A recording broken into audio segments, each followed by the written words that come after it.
Здравствуйте, мои друзья! Сегодня мы с вами приготовим вариацию американского салата вальдорф. Этот салат с сельдереем, зеленым яблоком. Получается он таким вкусным. Прежде всего нам нужно выжать сок половинки лимона. Так как в классическом варианте этого салата используется майонез, мы с вами приготовим такой домашний майонез, вариацию этого соуса.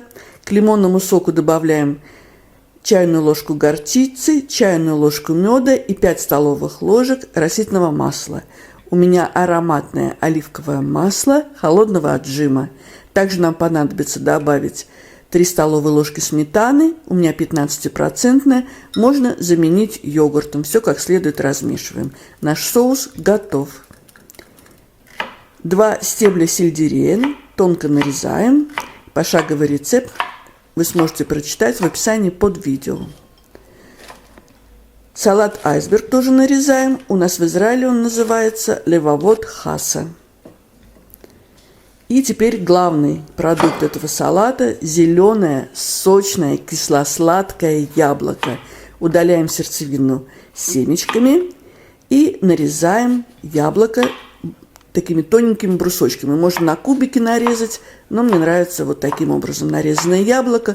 Кожуру я не очищаю, вы можете очистить кожуру. Перекладываем в нашу миску салатную. Также нам понадобится 50 грамм грецких орехов. Грубо их рубим на такие достаточно крупные кусочки. Друзья мои, если вам нравится видео, ставьте лайк. Это поможет продвижению видео. Его увидит большее количество зрителей. Еще я добавляю 50 грамм вяленой клюквы, 4 столовые ложки тертого пармезана. Выкладываем туда наш соус, все перемешиваем. И наш салат готов.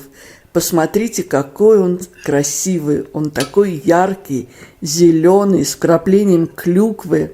Смотрится очень симпатично. Ну что, будем пробовать. Друзья мои, это такой свежий, хрустящий и нежный салат. Приготовьте.